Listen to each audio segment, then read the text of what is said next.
Muy buenos días, compañeros, compañeras, profesora Lili Herrera. En el día de hoy tenemos el agrado de brindar una charla correspondiente al tema de la interpretación de los testamentos. Este grupo está conformado por las compañeras Yoreni Simons, Alanis Enríquez y mi persona Sebastián Caballero. Dicho esto, damos inicio a una breve introducción referente al tema de la interpretación de los testamentos. Podemos decir que el ser humano, a medida que se va desarrollando como tal, va adquiriendo una cierta o un gran número de posesiones dependiendo de su estabilidad económica, dependiendo de su caudal económico, que dichas posesiones pueden adquirir un costo monetario alto, tanto como un costo emocional para las personas que poseen esa posesión. Sin embargo, la cuestión en esta introducción es qué hacemos con esas posesiones una vez fallecemos o partimos de este mundo. Ciertas veces legamos estas posesiones a nuestros seres queridos mediante notarios o interpretaciones que son verdaderamente claras. Pero ¿qué sucede en esos casos donde la interpretación no queda plasmada tanto en el testamento o no queda tan clara? En este sentido entra una serie de reglas o una serie de normas, o mejor dicho, una serie de cuestiones que se deben tomar en cuenta para buscar el sentido o brindar una interpretación correcta a estos testamentos para que dichos bienes que tienen una carga más que todo emocional y una carga económica que puede servirle a nuestros futuros legatarios o herederos, que puedan servirles a ellos o puedan tener un pedazo de nosotros una vez ya fallecido. Pero no tenemos que hacer la pregunta fundamental a lo que viene el caso de la interpretación de los testamentos. ¿Qué es la interpretación del testamento como tal? En este sentido, tenemos que decir que la interpretación del testamento se basa en dos palabras fundamentales. Primero, tenemos que decir que la interpretación se basa en indagar, o sea, investigar. Y la otra sería la voluntad. Dos palabras claves que a medida que estemos escuchando esta charla, nos ayudará a entender este tema que es bastante importante dentro de dentro de la cuestión sucesoria de los testamentos, obviamente. Indagar, anteriormente dije que se refiere más al tono de la investigación que debe tener la persona que vaya a interpretar, o más que todo en el juicio, que vayan a interpretar de una manera correcta la voluntad, palabra clave, voluntad de que mantuvo esa persona en vida para entonces brindar la legación correcta o la sucesión correcta de lo mismo. Dicho esto, me permito brindar una cita que hace el profesor, Baldosa Cole, en lo cual dice lo siguiente: resulta que el criterio de la interpretación testamentaria es la voluntad, o nuevamente, o la intención del testador. La voluntad o la intención del testador es el criterio que se utiliza a la hora de decidir el sentido o el significado que hay que dar a la disposición testamentaria que, como sabemos, es el objeto de la interpretación. Aquí podemos acoger la palabra intención, que es también una frase importante dentro del tema sucesorio, el que vemos el día de hoy, y pues aquí en la cita nos hace ver que es el criterio que utiliza a la hora de decir un sentido, que es el significado o el objetivo principal que hay que dar. O sea, buscarle el sentido de lo que la persona que quería legar o quería suceder sus bienes a la otra, tenía en ese momento dado para ese testamento. El intérprete debe tener, dicho esto, pues disculpen, el intérprete debe tener una serie de guías o una serie de reglamentos para luego brindar una interpretación correcta de lo que se quería dar. En este sentido, podemos decir que la voluntad puede ser una voluntad literal, como esto siendo interpretada el testamento como está escrito, o puede ser una interpretación más a fondo, indagatoria, ya que muchas veces se da el caso de que el escrito del testamento puede no ser claro o no puede estar completamente de acuerdo a algunas normas, o pues puede ser algo extraordinario que tengan que hacer una interpretación más a fondo de lo que se quiere y decir o lo que se quiere llegar con esas palabras. Eh, en la mayoría de los casos, dándose en Panamá o en otros países, la interpretación del testamento se hace cuando es abierto, cuando es un testamento abierto, se hace utilizando los medios del notario, los medios correspondientes en sí. Y muchas de las veces en este espacio las personas se comprueban que tienen un sentido mental o tienen una estabilidad mental comprobada, que es una estabilidad que está lúcida en el momento de interpretarlo. eh, y no se puede dar estos problemas de que hay que interpretarlo más a fondo. Sin embargo, pues se da el caso que sí se debe hacer estas interpretaciones, en lo cual debe versar siempre el principio fundamental de la voluntad del testador, siempre respetando, es que esto quiero decir pues que siempre se debe respetar la voluntad del testador. Principios orientadores en la interpretación del testamento. Toda interpretación de la declaración de voluntad contenida en un testamento se refiere invariablemente al logro de lo que quiso realmente el testador. Como primer punto tenemos que debe partirse del propio texto, es decir, de las palabras empleadas. Y como segundo punto, en base a lo que diga el texto, es necesario tener en cuenta no solamente los elementos intrínsecos, sino también los elementos extrínsecos, como cartas, manifestaciones, documentos, todos enlazados íntimamente con la confección y elaboración de la carta testamentaria. Entre las anotaciones generales de la interpretación del testamento se complementan dos hipótesis. En primer término, aquella en que las palabras corresponden exactamente a lo querido por el testador, o sea, la voluntad claramente manifestada en el testamento. Y en segundo término, el caso en que las palabras no corresponden realmente a lo querido o pensado por el testador. Es decir, que puede suceder que no exista aquella concordancia o que la declaración de voluntad no sea completa o sea equivoca o de algún otro modo resulte confusa. Determinación del asignatario. Todo asignatario deberá ser una persona cierta y determinada, ya sea que se determine por su nombre o por indicaciones claras en el testamento.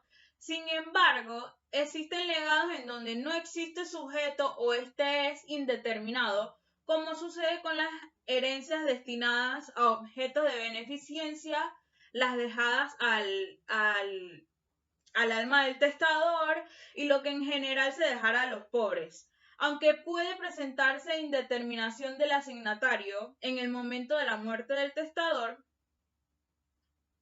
ello puede deberse a diversas causas. El testador puede haber empleado una expresión genérica un tanto determinada. Entonces, al respecto, podemos distinguir dos posibilidades con las que ejemplificaré. El primer ejemplo, el testador deja bienes a sus sobrinos, hijos de su hermano A. Es posible que en el momento del otorgamiento del testamento solo existan dos de esos sobrinos. Más tarde nace otro. El hecho de que el testador no hubiera concretado exactamente su voluntad permite que sea completada y los bienes eh, eh, corresponden a todos los que tengan la calidad de sobrinos en el momento de morir el testador, sin distinguir cuáles existían en el momento del otorgamiento y los existentes de su muerte. Y en el ejemplo número 2, el testador al momento del otorgamiento se representa claramente en su mente a sus dos sobrinos y los designa con su nombre. Por ejemplo, digamos que en el testamento dice, claramente dice, bueno, quiero dejarle mi casa y mi carro a Kevin y Fernando, pero más tarde nace otro con el nombre Luis. En este ejemplo, la razón de la asignación solo corresponde a los sobrinos determinados por sus nombres, en razón de que la voluntad en el momento del otorgamiento fue demasiado concreta, o sea que él puso claramente los nombres de sus sobrinos y no da lugar para extenderla a su tercer sobrino llamado Luis. Cuestión relativa a la revocación de un legado. En general, el objeto de la asignación debe existir en el momento del otorgamiento y subsistir a la apertura de la sucesión. No obstante, el código puede proveer el legado de la cosa futura con tal de que llegue a existir. Entonces, nos podemos preguntar si la especie legada existe y pertenece al testador en el momento del otorgamiento y antes de su muerte se transforma en otra equivalente, ¿subsiste el legado sobre la nueva cosa? Entonces, sobre el particular, debemos tener en cuenta las siguientes reglas según las cuales la destrucción de la cosa legada extingue el legado, la enajenación de la cosa equivale a la revocación del legado y la alteración sustancial de la cosa legada es extinción del legado. En cuanto a la interpretación de los testamentos, tenemos la supremacía de la voluntad del testador. Esta es importante a la hora de interpretar que se tome en cuenta la voluntad del testador, que ha sido dictada ya sea si es un testamento que pasó por escritura pública al notario, si es un testamento hológrafo en manuscrito o si fue dictado a un tercero, pues en el caso de documento cerrado. En cualquiera de estos debe imperar de manera directa la voluntad del testador. También esto tiene mucha relación que ver con el principio de buena fe. En materia testaria, los jueces van a buscar únicamente la voluntad del testador a la hora de interpretar el testamento. Está también la interpretación en sentido literal que encontramos en el artículo 713 del Código Civil, que indica que toda disposición testamentaria deberá entenderse en el sentido literal de sus palabras, no ser que aparezca claramente que fue otra la voluntad del testador. Y en caso de duda se observará lo que aparezca más conforme a la intención del testador. Tanto en la doctrina como en la jurisprudencia se establece que siempre hay que interpretar de manera literal el testamento. Sin embargo, en el caso en el que se denote que claramente fue otra la voluntad del testador, habrá que respetar la voluntad por encima de lo literal. Por ejemplo, el testador dice que le va a dejar a su hijo la finca 2518 y luego al momento de describir la finca en el testamento, dice que la finca le pertenece a su abuela, que tiene olivos, que tiene un pozo, que tiene árboles frutales. Y resulta que la descripción de la finca no es esa, sino la 3216. Entonces está claro que el testador quería dejarle a su hijo como herencia la finca 3216 y no la 2518. En ese sentido, aunque en el testamento diga algo de manera literal, pues va a imperar la voluntad del testador. Tenemos también la interpretación integrativa que se da cuando en las cláusulas del testamento se revelan que son inexpresivas. Entonces, en este caso, van a poder ser integradas por el juez. Siempre y cuando el juez vaya directamente al testamento para completar su interpretación, ya que el testamento contiene, como les mencioné, la voluntad del testador. Siguiendo con este punto de la interpretación integrativa, tenemos lo que vendría siendo la prueba extrínseca. La prueba extrínseca no es más que aquellos medios ya sean declaraciones escritas, verbales del testador, algunos proyectos o comportamientos que tenía el testador, para así poder determinar cuál era la verdadera voluntad de este. Son todos aquellos actos coetáneos al otorgamiento del testamento o incluso posteriores o anteriores al fallecimiento del testador que nos van a ayudar a interpretar el testamento de la mejor manera. Por ejemplo, aquellas cartas, manifestaciones que hizo la persona en vida, testigos, etc. Por ejemplo, un padre que en su testamento dice que deja la finca a su hijo varón y demás bienes a sus hijas, porque el hijo varón siempre se ha encargado de cultivar todo lo que vendrá siendo la finca A. Pero con los años se nota que la finca A está unida a la finca B y que nunca se inscribió por separado en el registro de propiedad. Y ya en vida el testador sabía que el único que cultivaba la finca era su hijo. Entonces, como la finca aparecía en el catastro como una sola, y hay testigos que dicen que el padre también en vida pensaba que la finca en vez de ser dos era una sola, aunque el testamento dice que le deja a su hijo la finca A, atendiendo a la voluntad del testador, se le dejaría la finca en su totalidad. Encontramos también la interpretación contractual por extensión. Esta se da cuando existen una serie de normas para la interpretación de los contratos que pueden ser aplicables en el testamento. La primera de ellas ordena que debe prestarse más intención a lo conocido claramente que a lo literal de las palabras. La segunda implica que se debe aplicar la denominada regla la benigna interpretativa, que quiere decir que el sentido de que una de las cláusulas pueda producir efecto debe preferirse esa a otra cláusula que no produzca efecto. También está la interpretación sistemática, que dice que se puede utilizar cláusulas de uso común y que estas cláusulas se van a interpretar unas a otras para procurar el mejor sentido que cuadre en el contrato en su totalidad.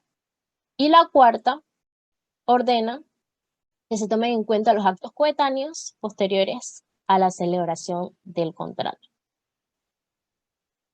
Tenemos también los intérpretes que están facultados para poder interpretar el testamento. Entre ellos está el testador mismo, los herederos, el albacea, contador o partidor y los tribunales. En el caso del mismo testador, pues este puede dejar escritos adicionales a su testamento, siempre y cuando puedan considerarse como un testamento hológrafo adicional. Están los herederos, que los herederos también pueden interpretar la voluntad escrita del testador, siempre y cuando no produzcan perjuicio a terceros. Está el albacea, o contador o partidor, que a este, por mandato del testador, le corresponde la interpretación de la voluntad.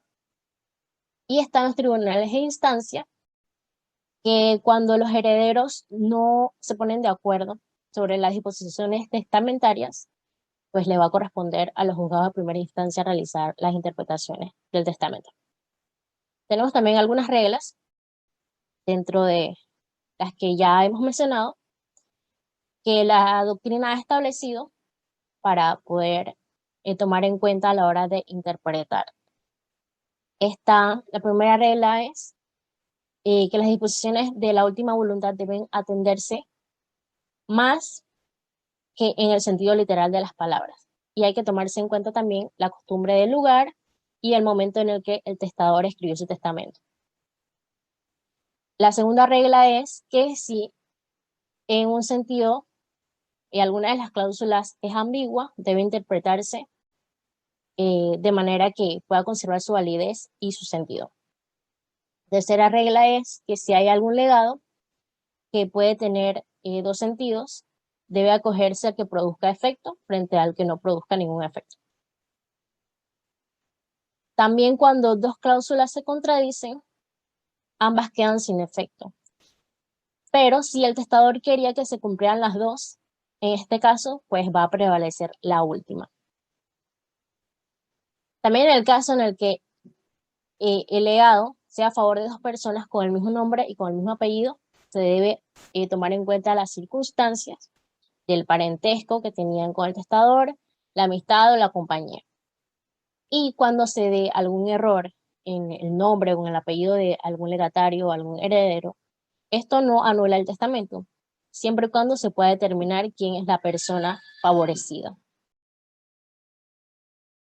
Terminada la presentación, tenemos que despedirnos, no sin antes terminar de agradecerle a cada uno de ustedes por su atención en esta charla. No olviden participar en la actividad que traemos el día de hoy y nuevamente agradecemos por su atención y cualquier duda estamos dispuestos a resolverlo. Pasen una buena tarde.